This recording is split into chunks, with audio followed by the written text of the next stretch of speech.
عقائد سے مراد یہ ہے کہ جب تک آپ کے عقائد صحیح نہیں ہوں گے آپ کے کوئی بھی اعمال قبول نہیں ہوں گے. عقائد کا درست ہونا ضروری ہے.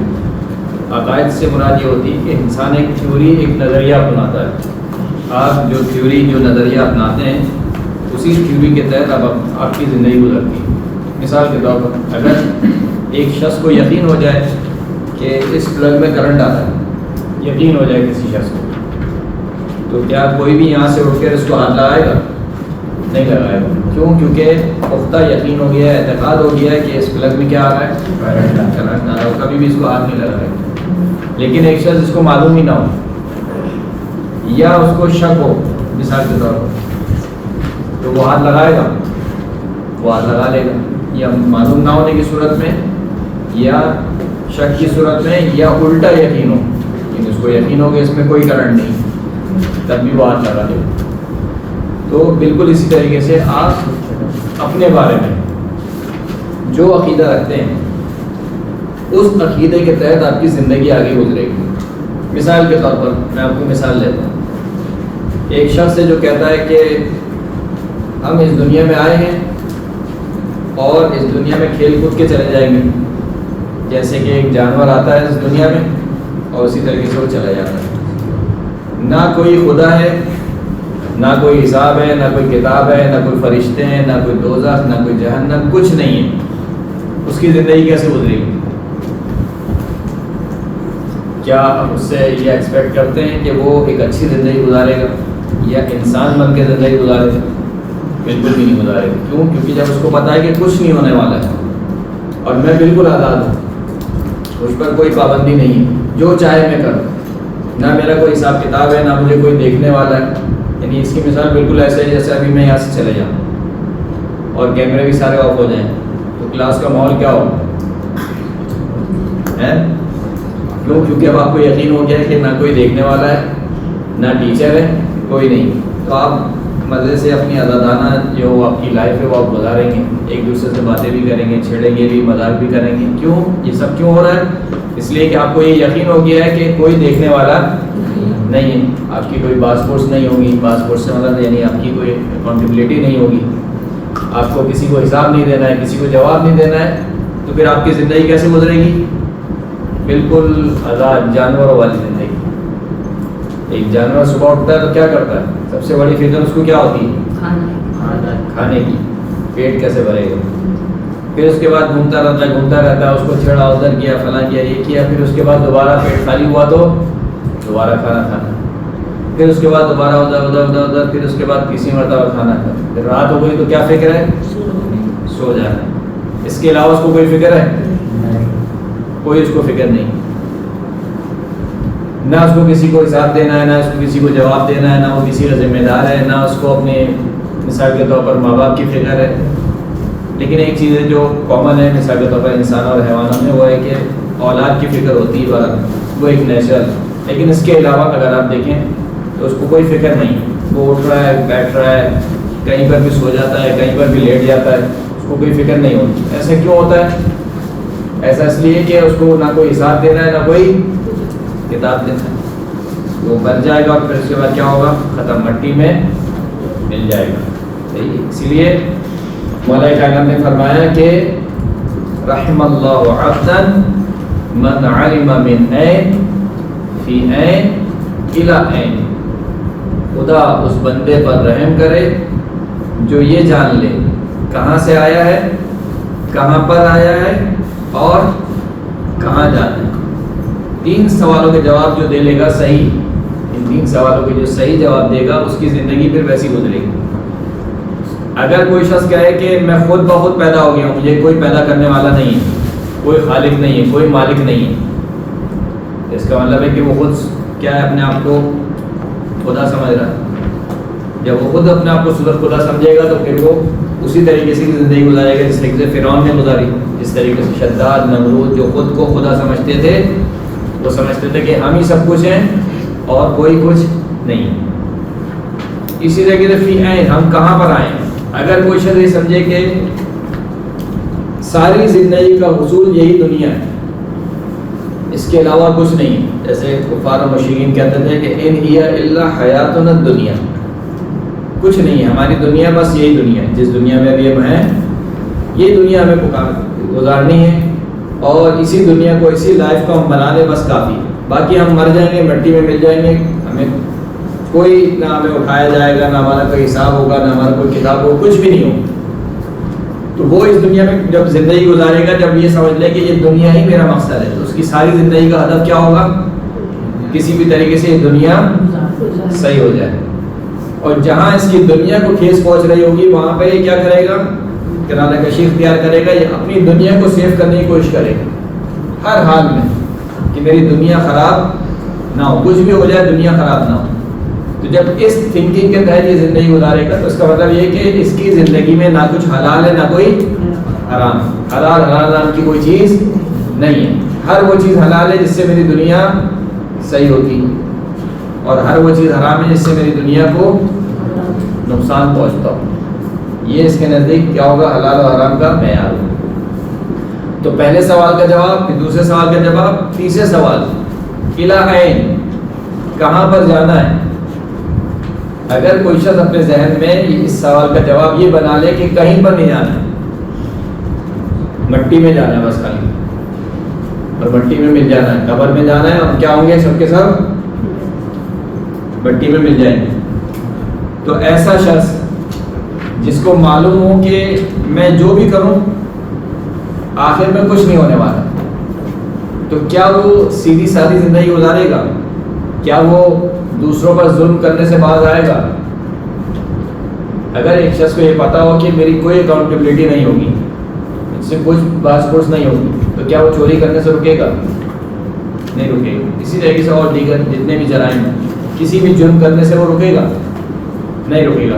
کیوں نہیں رکے گا؟ اس لیے کہ اس کو معلوم ہے کہ کوئی حساب کتاب نہیں, حتیٰ کسی کو قتل کرنے سے بھی وہ گریز نہیں کرے گا, اس لیے کہ اس کو پتا ہے کہ اس کا کوئی حساب کتاب نہیں. تو 3 سوالوں کے آپ جیسے جواب دیں گے آپ کی زندگی ویسے گزرے گی. 3 سوال کون کون سے ہیں؟ کہاں سے آئے ہیں, کہاں پر آئے ہیں, اور کہاں پر جانا ہے. یہ 3 سوالوں کے آپ جیسے جواب دیں گے آپ کی زندگی ویسی گزرے گی. اگر آپ جانتے ہیں کہ ہم ایک خالق کی جانب سے آئے ہیں, تو اس کا مطلب ہے کہ آپ جان لیں گے کہ ایک خالق ہے جس کی کوئی رضا ہے اور وہ مجھ سے کچھ چاہتا ہے, اس نے مجھے کسی ہدف کے تحت اس دنیا میں بھیجا ہے, تو وہ ہدف کیا ہے. اگر آپ جانتے ہیں کہ یہ دنیا آپ کا اصل ہدف اور مقصد نہیں ہے, تو اس کا مطلب ہے کہ آپ کبھی بھی اس دنیا سے دل نہیں لگائیں گے. اس کا مطلب ہے کہ آپ اس دنیا کو ایک مسافر کی طرح گزاریں گے جو ایک تھوڑی دیر کے لیے کہیں پر آتا ہے, پھر اس کے بعد کہیں اور اس کو جانا ہوتا ہے, یا کرایہ دار کی طرح. اب ایک کرایہ کا مکان لیتے ہیں, کرایے کے مکان میں آپ کو معلوم ہے کہ 1 سال کے بعد آپ کو یہ مکان چھوڑنا ہے. جس کو معلوم ہو کہ 1 سال کے بعد یہ مکان چھوڑنا ہے, کیا وہ اس مکان میں خرچہ کرے گا؟ آپ نے کوئی ایسا قرارداد دیکھا ہے جس کو معلوم ہو کہ 1 سال کے بعد یہ مکان اس کو خالی کرنا ہے, اور پھر وہ اس میں بہترین لگژری, مثال کے طور پر ایک سوئمنگ پول بنائے, دیواروں پہ بہترین لگژری پینٹ کروائے, اس کو بہترین پلسٹر کروائے. اگر کوئی شخص یہ کروائے گا تو ہر آنے جانے والا شخص کیا کہے گا کہ کتنا بیوقوف آدمی ہے, کہ معلوم ہے کہ اس کو 1 سال کے بعد یہاں سے جانا ہے, اس کے باوجود اتنا خرچہ کروا دیا مکان میں. تو ہماری مثال بھی ایسی ہے کہ اگر ہم یہ جان لیں گے کہ ہمیں دنیا سے جانا ہے, دنیا اصل ہدف اور مقصد نہیں ہے, تو پھر ہم اس کا مطلب ہے کہ اس دنیا کو ہم ایک مسافر کی طرح گزاریں گے. اور تیسرے سوال کا جواب اگر ہمیں جان لیں کہ ہم مرنے کے بعد ختم نہیں ہوتے ہیں, بلکہ مرنے کے بعد اصل زندہ ہوتے ہیں. اصل زندگی ہماری کب کی ہے؟ مرنے کے بعد کی. ابھی جو آپ کی زندگی ہے وہ کیا ہے؟ ٹیمپریری ہے.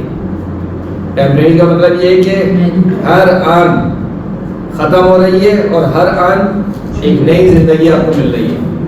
وہاں پر ایسا نہیں ہے, وہاں فقط زندگی ہے, وہاں پہ موت کا کوئی تصور نہیں ہے, فقط زندہ ہی زندہ ہے. جو جہنم میں جائے گا وہ بھی زندہ ہے, جو جنت میں جائے گا وہ بھی ہمیشہ کے لیے کیا ہے؟ زندہ ہے. موت کا کوئی تصور وہاں پر نہیں ہے. لیکن یہاں پر ابھی مثال کے طور پر آپ کی ایج کتنی ہے؟ 13. ابھی 13 والے جو آپ ہیں وہ آپ 12 والے نہیں تھے. ابھی جو آپ 13 والے ہیں وہ آپ 7 والے نہیں تھے. یعنی جب آپ 7 سال کی عمر میں تھے تو آپ کچھ اور تھے. اسی طریقے سے جب آپ پہلے سال میں تھے, جب آپ اس دنیا میں آئے تھے تو آپ کچھ اور تھے. آپ کتنے سے تھے؟ مثال کے طور پر اتنے سے. بولنا بھی نہیں جانتے تھے اور خود سے کھڑے بھی نہیں ہو سکتے تھے, کسی سے کچھ کہہ بھی نہیں سکتے تھے. آپ کو وقت ایک کام آتا تھا. کیا کام آتا تھا؟ رونا. کیا کام آتا تھا؟ رونا آتا.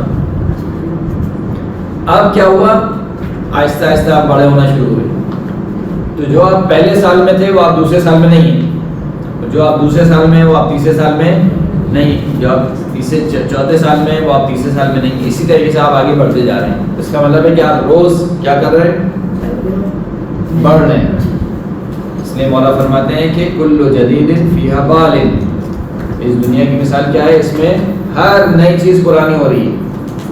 ہر نئی چیز کیا ہو رہی ہے؟ پرانی. ہو رہی نہیں ہو رہی؟ آپ پرانے ہو رہے ہیں. مثلا آپ 13 سال پرانے ہو گئے, آپ کی ایج کتنی؟ 17 سال پرانے ہو گئے. میں مثال کے طور پر 40 سال پرانا ہو گئی. ہم سب پرانے ہو گئے, اولڈ ہو گئے. اور ہم سب کی ایکسپائری ڈیٹ ایک کیا ہے؟ معین ہے. سب کی ہماری کیا ہے؟ ایکسپائری ڈیٹ لے کر آئے وہاں سے. کوئی بھی ہمیشہ کے لیے نہیں آیا. تو ان 3 سوالوں کے آپ جیسے جواب دیں گے آپ اپنی زندگی ویسی گزاریں گے. تو عقائد کی اہمیت کا اندازہ آپ کو ہوا. عقائد سے مراد تھیوری, نظریہ. جو آپ تھیوری, جو آپ نظریہ اپناتے ہیں, آپ کی زندگی بالکل اسی کے مطابق کیا ہوتی ہے؟ گزرتی ہے. عقائد میں جو سب سے پہلا عقیدہ ہوتا ہے وہ کون سا ہے؟ توحید. اصول دین کتنے ہیں؟ 5. پہلا عقیدہ کیا ہے؟ توحید. عدل, نبوت, امامت, بیان. تو سب سے پہلا عقیدہ توحید. توحید سے بھی پہلے کا عقیدہ کیا ہے؟ توحید کا مطلب کیا ہے؟ ہمارا خالق اور مالک کیا ہے؟ ایک ہے. خلق کرنے والا ایک ہے, رزق دینے والا ایک ہے. ایک خدا کا کرن کی عبادت ہوگی اور کسی کی عبادت نہیں ہوگی. یہ توحید کا مرحلہ ہے. توحید سے پہلے کا ایک مرحلہ کیا ہے؟ توحید سے پہلے کا ایک مرحلہ کیا ہے؟ وہ اصل مرحلہ یہ ہے کہ اللہ ہے بھی یا نہیں,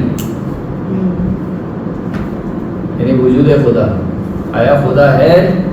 پھر سوال ہوگا کہ وہ کتنا ہے. یعنی پہلے آپ ثابت کریں کہ اللہ ہے, کوئی خدا ہے. پھر آپ یہ ڈیبیٹ کریں گے کہ آیا وہ جو ہے وہ 1 ہے, 2 ہے, 3 ہے, 4 ہے, 5 ہے, کتنے. تو سب سے پہلا سوال کیا ہوگا؟ خدا ہے یا نہیں. کہ آج کل کے دور میں جو سوالات اٹھائے جا رہے ہیں بالخصوص سوشل میڈیا پہ, وہ آپ کے کسی پہلے عقیدے کو, یعنی یہیں سے آپ کو کیا کر دیتے ہیں؟ کٹ کر دیتے ہیں کہ کوئی خدا نہیں ہے, کوئی خالق نہیں ہے, کوئی مالک نہیں ہے. یہ سب کا سب ہم نے کیا بنایا ہوا ہے؟ ایک خود ساختہ ہمارے کیا ہے عقائد. جیسے کیا ہوتا ہے مثال کے طور پر آپ رات کے وقت کسی اندھیرے گھر میں جانے سے ڈرتے ہیں. کیوں ڈرتے ہیں؟ کہتے ہیں وہاں پہ کچھ ہے, بھوت ہے. حالانکہ وہاں پہ کچھ بھی نہیں ہوتا, لیکن آپ کے ذہن میں تصور بنا ہوا کس کا؟ بھوت کا یا کسی بھی ایسی چیز کا. تو وہ آپ نے خود نے اپنے ذہن میں بنایا ہوا ہے, جبکہ حقیقت میں کچھ بھی نہیں ہے. تو کیا خدا کے متعلق بھی ایسے ہی کہ ہم نے خود سے ایک بنایا ہوا ہے بس, حقیقت میں کچھ بھی نہیں ہے؟ یہ ایک ڈیبیٹ ہے. اب آپ ان سے کہیں گے دیکھیں آسمان خلق ہوا, زمین خلق ہوئی, مثال کے طور پر اتنی ساری چیزیں خلق ہوئی, تو کیسے خلق ہو سکتی؟ وہ کیا جواب دیتے ہیں؟ نیچر. کہتے ہیں نیچر ہے, سب خود بخود کیا ہو گیا؟ خلق ہو گیا. ایک دھماکہ ہوا تو دھماکے سے ساری چیزیں کیا ہو گئی؟ خلق ہو گئی. لہٰذا کوئی سپر پاور نہیں ہے, کوئی خدا نہیں ہے. یہ سب کا سب ایک نیچر کے تحت ایک نظام چل رہا ہے. اور وہ نیچر جو ہے اس میں تبدیلی آتی رہتی ہیں. کبھی گرمی آتی ہے, کبھی سردی آتی ہے, کبھی بارش ہوتی ہے, کبھی زلزلہ آ جاتا ہے, کبھی سورج گرہن, کبھی چاند گرہن. اور اس طریقے سے یہ پوری روٹین کیا چل رہی ہے؟ پوری چل رہی ہے. سال کی پوری ایک روٹین چلتی ہے. 4 موسم آتے ہیں سال میں, گرمی, سردی, خزاں اور بہار. جب وہ موسم آتے ہیں تو ظاہر سی بات ہے انوائرمنٹ چینج ہوتا ہے. جب انوائرمنٹ چینج ہوتا ہے تو اس کا ہر چیز پر کیا ہوتا ہے؟ اثر ہوتا ہے. مثلا خزاں میں کیا ہوتا ہے؟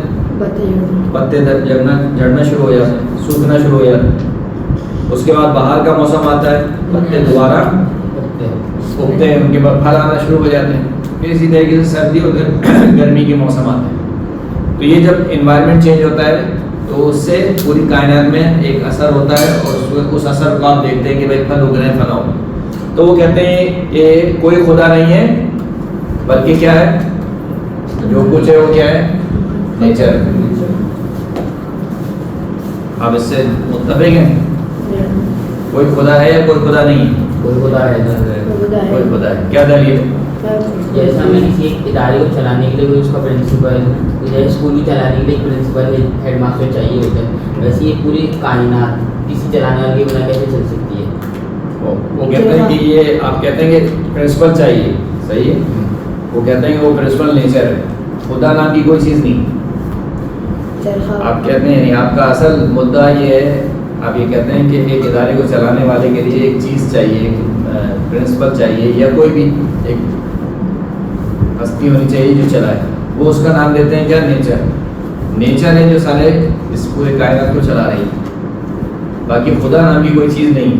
تو اس نیچر کو چلانے کے لیے تو کوئی ہونا چاہیے. وہ نیچر خود سے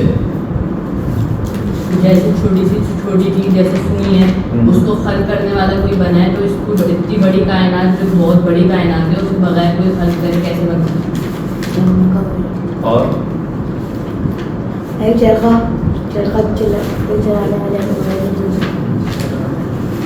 ان سارے سوالوں کے جواب وہ کہتے ہیں کہ کیا ہے نیچر. سارے سوال یہ ہے نیچر. نیچر یعنی طبیعت.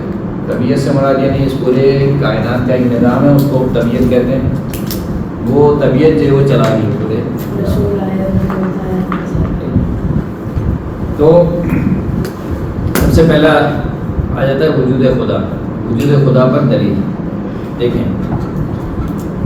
وجود خدا کو ثابت کرنے کے لیے یا سب سے اس سے بھی پہلے آیا ضروری ہے کہ ہم کسی دین کو اپنائیں یا نہیں اپنائیں؟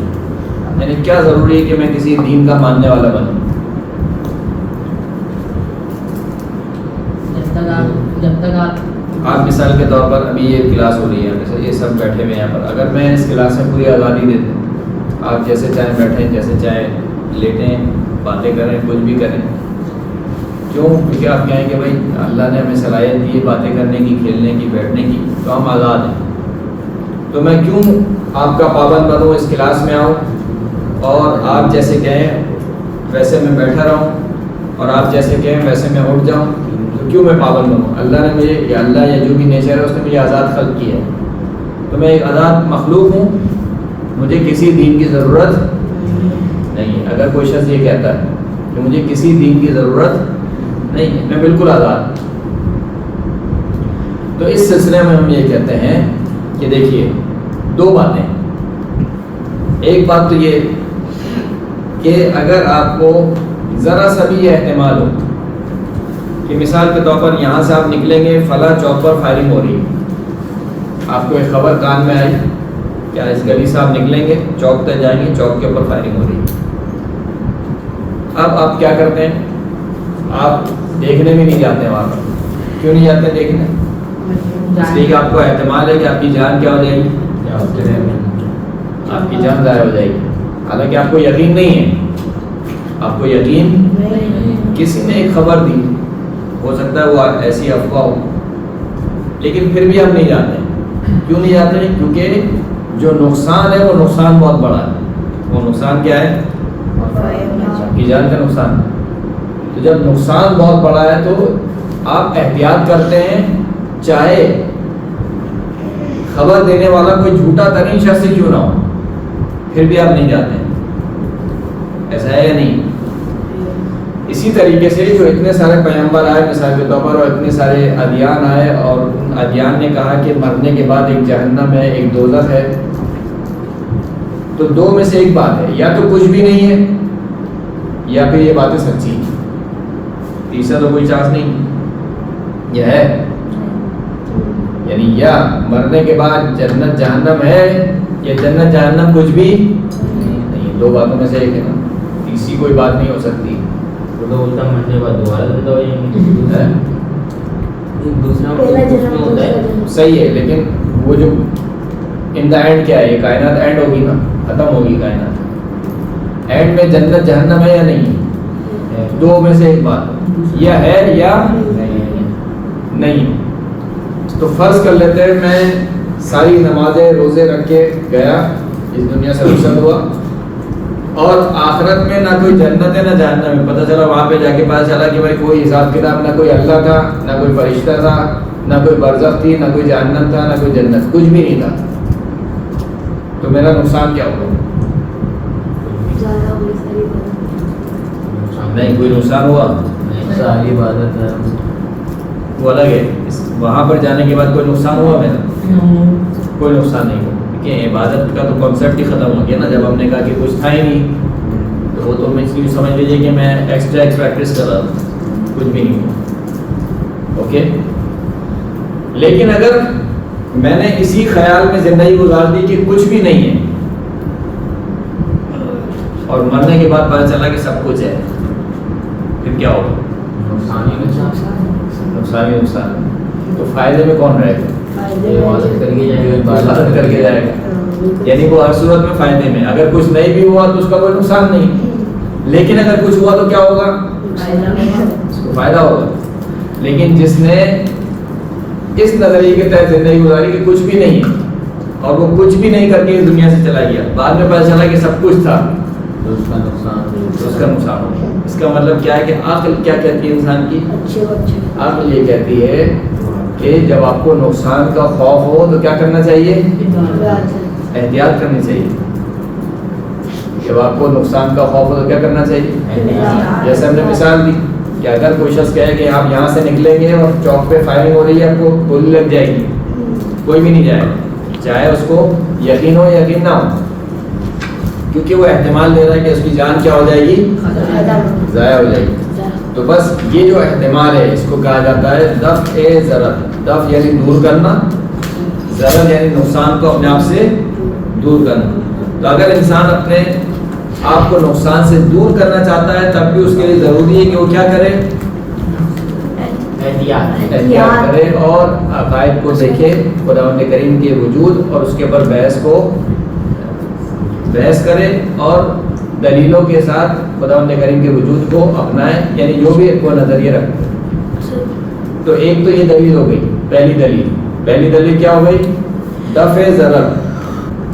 یہ دیکھیے, دفع کا مطلب ہوتا ہے دور کرنا, ضرر یعنی بہت بڑا نقصان.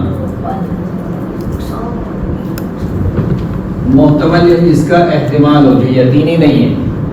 احتمال یعنی جس میں آپ کو ڈاؤٹ ہے, شک ہے, صحیح ہے, یعنی مشکوک,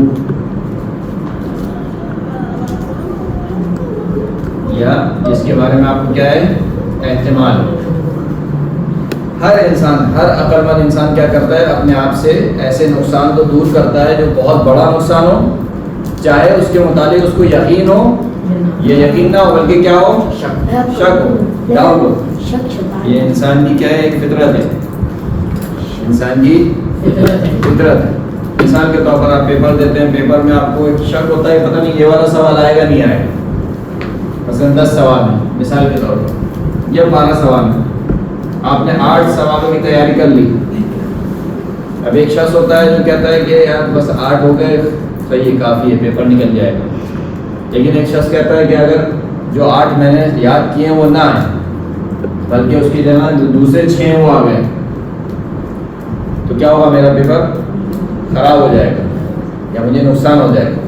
تو وہ کیا کرتا ہے؟ وہ پورے کے پورے سارے کے سارے 14 سوال کیا کر لیتا ہے؟ یاد کر لیتا ہے, تاکہ کوئی بھی آئے مسئلہ نہ ہو.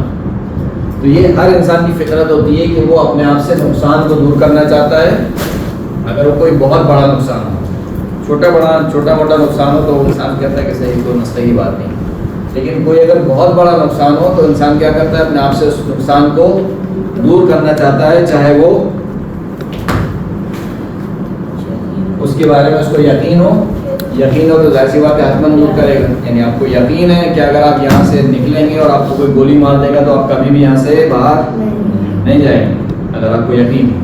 اور اسی طریقے سے اگر آپ کو شک ہے, باہر فائرنگ ہو رہی ہے, آپ کو شک ہے, یقین نہیں ہے, تب بھی آپ نہیں جائیں گے. کیوں؟ کیونکہ نقصان کیا ہے؟ بہت بڑا, آپ کی جان کا نقصان. یہی سوال امام جعفر صادق علیہ السلام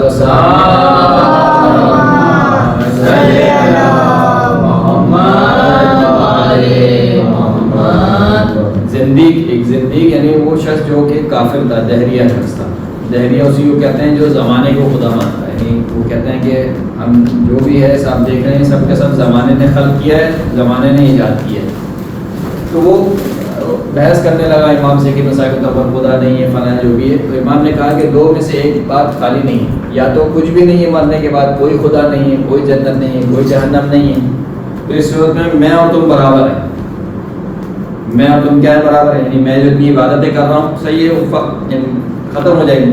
یا ایک خدا کو مان رہا ہوں تو یہ سمجھا جائے گا کہ میں نے خواہ ایک خدا کو مانا، لیکن میرا کوئی نقصان نہیں ہے. تم اور میں دونوں کیا ہیں؟ آپس میں برابر ہیں. لیکن اگر ہم دونوں مرے اور وہاں پر کوئی خدا ہوا اور جنت بھی ہوئی اور جہنم بھی ہوئی، تو پھر نقصان میں کون رہے گا؟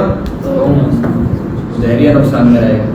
تو اس کا مطلب ہے کہ کم از کم اس قاعدے کے تحت انسان کو اپنے عقائد دیکھنے چاہیے کہ آیا یہ عقائد درست ہیں یا درست نہیں. یعنی یہ چیز انسان کو ایک دین کو اپنانے پر مجبور کرتی ہے، یا ایک صحیح عقیدے کو اپنانے پر کیا کرتی ہے؟ مجبور کرتی ہے. ہاں اب آپ کہیں گے ایک شخص نے بہت تحقیق کی، سب کچھ پڑھا اسی نظریے کے تحت، اور وہ اس نظریے پہ پہنچا کہ کچھ نہیں، کوئی خدا نہیں. اس نظریے پہ پہنچا تحقیق کرنے کے بعد اور اپنی تمام تر علمی جدوجہد کرنے کے بعد وہ اس نظریے پہ پہنچا کہ کوئی خدا نہیں ہے. تو پھر کیا ہوگا؟ تو اگر اس نے دیانتداری کے ساتھ پوری تحقیق کی ہے اور پوری تحقیق کرنے کے بعد وہ اس نتیجے پہ پہنچا کہ کوئی خدا نہیں ہے، ویسے ایسا ہو نہیں سکتا. لیکن اگر مان لیں بالفرض، تو پھر اس کا کیا ہوگا؟ وہ آخرت میں معذور ہوگا. معذور یعنی اردو والا معذور نہیں، عربی والا معذور. یعنی اس کے پاس عذر موجود ہوگا. عذر بہانہ نہیں کہیں گے اس کو. عذر یعنی ایک شرعی حجت اس کے بعد موجود ہوگی کہ میں گیا، میں نے تحقیق کی اور سب کچھ تحقیق کرنے کے بعد میں اس نتیجے پہ پہنچا کہ کوئی خدا نہیں ہے. تو اس کے پاس عذر موجود ہوگا. وہ بات ایک الگ بحث. آج کی حد تک جو آج ہم نے بحث کی، ساری بحث کا خلاصہ، ٹائم ابھی عقائد کا ختم ہو گیا. آج کی بحث کا خلاصہ یہ ہے کہ عقائد کی ہمیں ضرورت ہے. عقائد سے مراد ایک تھیوری ہے. آپ جس تھیوری کو اپناتے ہیں اسی تھیوری کے تحت آپ کی زندگی گزرتی ہے، جس تھیوری کو بھی آپ اپناتے ہیں. اچھا مزے کی بات یہ ہے کہ اس دنیا میں حتیٰ وہ شخص جو کہ لا مذہب ہے، جو کسی مذہب کا ماننے والا نہیں ہے، جو کہتا ہے میں کسی مذہب کو ماننے والا نہیں ہوں، تو یہ کسی مذہب کا نہ ماننا یہ خود ایک تھیوری، یہ خود ایک عقیدہ ہے. کوئی شخص کہے کہ کوئی خدا نہیں ہے، یہ خود ایک عقیدہ ہے. تو وہ بھی ایک دین کے تحت چلنا. دین کا مطلب یہ ہوتا ہے کہ ایک روش، ایک طریقہ جس کے تحت آپ زندگی بسر کرتے ہیں، جس نظریے کے تحت آپ زندگی گزارتے ہیں. تو عقائد کی ضرورت ہے ہر انسان کو. جو شخص بھی عقل اور شعور رکھتا ہے اس کو عقائد کی ضرورت ہے. اور عقائد سے مراد یہ ہے کہ جو ہم نے 3 ٹرائنگل بتائے، جو شخص اس 3 ٹرائنگل کا جیسا جواب دیتا ہے اس کی زندگی ویسے ہی گزرتی ہے. علم من عین فی عین و الی عین. ان 3 سوالوں کے جو جواب دے گا ایک ٹرائنگل. کہاں سے آیا ہے، کہاں پر آیا ہے، اور کہاں اس کو جانا ہے. یہ 3 سوال. کہاں سے آیا ہے، کہاں پر آیا ہے، اور اس کو کہاں پر جانا ہے، یعنی واپسی اس کی کہاں پر ہے. جو ان 3 سوالوں کے جیسے جواب نکالتا ہے اس کی زندگی پھر کیا ہوتی ہے، ویسی گزرتی ہے. جو یہ سمجھتا ہے کہ کہیں سے نہیں آیا ہے، اس کا مطلب ہے کہ کوئی خالق نہیں، کوئی مالک نہیں. جو یہ سمجھتا ہے کہ بس یہ دنیا ہے اور اس دنیا کے علاوہ پھر کوئی اور دنیا نہیں ہے، تو اس کا سارا ہدف کیا ہوتا ہے، یہی دنیا ہوتی ہے. جو یہ سمجھتا ہے کہ کہیں نہیں جانا ہے، مٹی میں مل جانا اور ختم ہو جانا، پھر اس کی زندگی بھی، اس کی زندگی میں اور جانور کی زندگی میں کوئی فرق نہیں ہے. تو ان 3 سوال کے جواب آپ جیسے دیں گے ویسا آپ کا عقیدہ بنے گا. پھر اس کے بعد ہم نے کہا کہ ان عقائد کی بحث یا مذہب کی بحث کرنا کیوں ضروری ہے. اس میں ہم نے ایک دلیل آپ کی خدمت میں پیش کی کا نام کیا ہے؟ دفع ضرر محتمل. دفع ضرر محتمل. یہ دفع اردو میں بھی ہم کہتے ہیں دفع ہو جاؤ. دفع ہو جاؤ یعنی دور چلے جاؤ. دفع ضرر یعنی نقصان، محتمل یعنی اس کے متعلق کیا ہو؟ احتمال.